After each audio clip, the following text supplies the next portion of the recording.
Hi friends, welcome to our channel Swapna's Kitchen. ఎలా ఉన్నారు అందరూ బాగున్నారా? సో Swapna's Kitchen లో ఈ రోజు మనము 19వ వీడియోగా కుకింగ్ బేసిక్స్ లో ఒక కమ్మటి రుచి గురించి అయితే తెలుసుకోబోతున్నామండి. మనం ఎంత బాగా వంట చేసినా కూడా దాంట్లో సరిపడినంత ఉప్పు వేయకపోతే ఆ పదార్థానికి రుచి ఎలా రాదో, మనం వండేటటువంటి డిఫరెంట్ రెసిపీస్ లో ఈ యొక్క రుచి అనేది లేకపోతే ఆ రెసిపీకి ఆ కమ్మదనం కానీ రుచి మాత్రం అస్సలు రాదు. సో అదే పులుపు రుచి అండి. సో పులుపుకి ఎక్కువగా మనం వంటలో ఉపయోగించేటటువంటిది చింతపండు. సో కొంచెం కొత్త చింతపండు అయితే మీకు తేనె రంగు అంటే కొంచెం చాక్లెట్ బ్రౌన్ కలర్ లో కనిపిస్తూ ఉంటుంది. కొంచెం ఎక్కువగా నిల్వ ఉన్న చింతపండు అయితే మీకు ఈ విధంగా నలుపుగా కనిపిస్తుంది. కాకపోతే చింతపండు ఫ్రెష్ గా కంటే కూడా కొంచెం నిల్వ ఉన్న చింతపండు వాడుకుంటే ఆరోగ్యపరంగా మంచిది అంటారు. కాకపోతే మనం వంటలు చేసినప్పుడు అవి కలర్ఫుల్ గా రావాలి అంటే కొద్దిగా మనం కొత్త చింతపండుతో చేసినప్పుడే ఆ పులుపు కూడా ఎక్కువగా ఉంటుంది, కలర్ఫుల్ గా వస్తుంది. సో ఇంకా మీ యొక్క టేస్ట్ ని బట్టి, మీ యొక్క ఇష్టాన్ని బట్టి మీరు కొత్తదా పాతదా అనేది యూజ్ చేసుకోవచ్చు.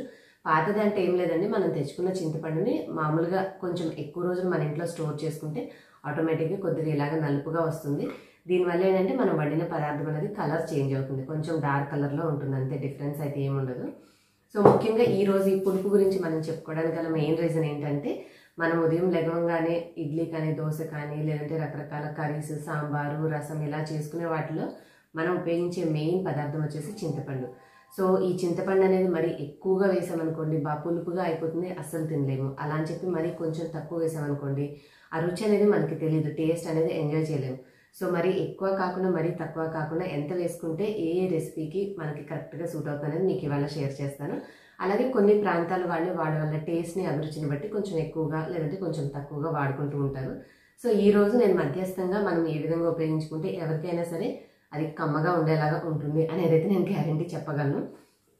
ముందైతే మనము టమాటా చట్నీ, అలాగే దోసకాయ చట్నీ, బీరకాయ చట్నీ, ఇట్లా రకరకాల కూరగాయలు ముక్కలు వేసి మనం పచ్చడి కనుక చేసుకునేటప్పుడు వేసుకునేటటువంటి చట్నీ అనేది కొంచెం ఎక్కువ వేసుకుంటే బాగా పుల్లగా అయిపోతుందండి. కానీ అలా కాకుండా మనం ఎంత అంటే కొంచెం, నేను ఇప్పుడు మీకు చూపిస్తాను, ఇగోండి ఈ మాత్రం చింతపండు అంటే ఇంకా కొంచెం ఇంత అంటే ఎంత, మనం రౌండ్గా చేస్తే ఒక చిన్న నిమ్మకాయ సైజ్ అంతా ఇంత వేసుకున్నాం అనుకోండి చట్నీస్లో, అది ఆ కూరగాయ ముక్కల్లో ఎటువంటి టేస్ట్ అనేది ఉండదు. కాబట్టి ఇది పులుపు యాడ్ అయినప్పుడు మనకు ఆ పచ్చడికి మంచి కమ్మదనం అనేది వస్తుంది. ఇంకా మీరు కొంచెం చింతపండు డాక్టర్ తక్కువగా ఉపయోగించమన్నారు అన్నప్పుడు ఏం చేయొచ్చు అంటే చింతపండును కొంచెం తగ్గించుకొని దీని బదులుగా మీరు కొద్దిగా టమాటా వేసుకోవచ్చు. అండ్ ఈ పులుపు టేస్ట్ దగ్గరకు వస్తే మీరు మరీ ఇంకా రెస్ట్రిక్టెడ్గా డాక్టర్ గారు చింతపండును తగ్గించమన్నారండి అని అన్నప్పుడు మీరు ఏం యూజ్ చేయొచ్చు అంటే వీటికి బదులుగా ఆ ప్లేస్లో మీరు నిమ్మరసాన్ని ఉపయోగించుకోవచ్చు అండి. సో నిమ్మరసాన్ని యాడ్ చేసుకోవడం వల్ల కూడా మనం పులుపు అనేది బ్యాలెన్స్ చేసుకోవచ్చు. బట్ చింతపండుతో చేసుకుంటే వచ్చేటటువంటి రుచి మనకి నిమ్మరసంతో రాదు. ఇది కొంచెం డిఫరెంట్గా ఉంటుంది, వాసన కానీ రుచి కానీ ఇది డిఫరెంట్గా ఉంటుంది. ఎందుకంటే ఇది మనకి గుజ్జుగా వస్తుంది కాబట్టి మనం అది చట్నీ చేసిన తర్వాత కూడా టెక్స్చర్ అనేది చక్కగా స్మూత్గా మనకి కన్సిస్టెన్సీ క్రీమీగా చట్నీ అనేది బాగుంటుంది అనమాట. ఇదేంటంటే ఒక నీరులాగా ఉంటుంది కాబట్టి మనకి అంత టెక్స్చర్ అనేది పర్ఫెక్ట్గా రాదు. సో హెల్త్ వైజ్గా కూడా ఆలోచించే వాళ్ళకి ఆల్టర్నేటివ్ చెప్పడం కోసం నేను ఇదైతే మీకు షేర్ చేశాను. బట్ చింతపండు అయితే మనం చట్నీస్కి ఈ మాత్రం వేసుకోవచ్చు అండి.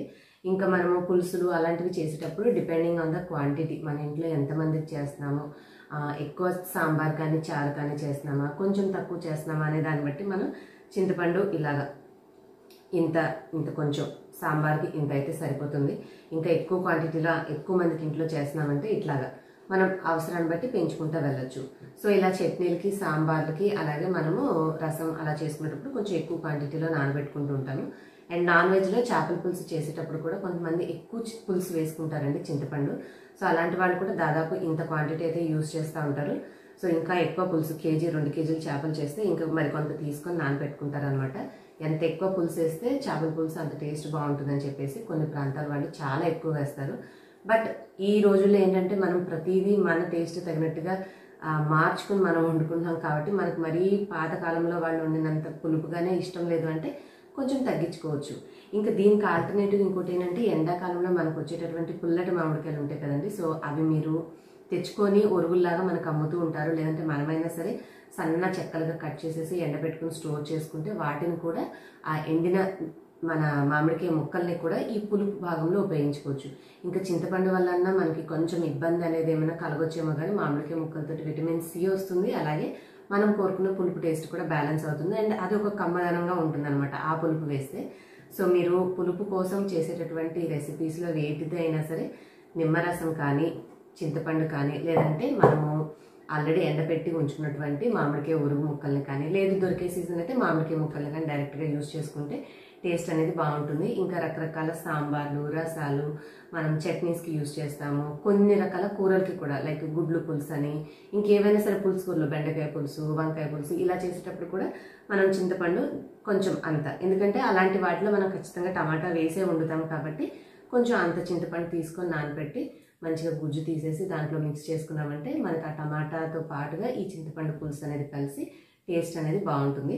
సో ఇదండి ఇవాంటి మన పులుపుకు సంబంధించినటువంటి నేను మీతో షేర్ చేయాలనుకున్నటువంటి మంచి ఇన్ఫర్మేషన్. మీకు కనుక నచ్చినట్లయితే వీడియోని లైక్ చేయండి, మీకు తెలిసిన ఫ్రెండ్స్ అండ్ ఫ్యామిలీ కూడా షేర్ చేయండి. అండ్ నేను ఆల్రెడీ అప్లోడ్ చేసిన వీడియోస్ కానీ రాబోయే వీడియోస్ కానీ మిస్ అవ్వకుండా చూడాలి అనుకుంటే డిస్క్రిప్షన్లో అలాగే పిన్ కామెంట్లో మన కుకింగ్ బేసిక్స్ ప్లేలిస్ట్ ఉంటుంది, చెక్అవుట్ చేయడం మర్చిపోకండి. మరొక మంచి టాపిక్తో నెక్స్ట్ వీడియోలో కలుస్తున్నట్టు నేను keep smiling and thank you for watching. Bye.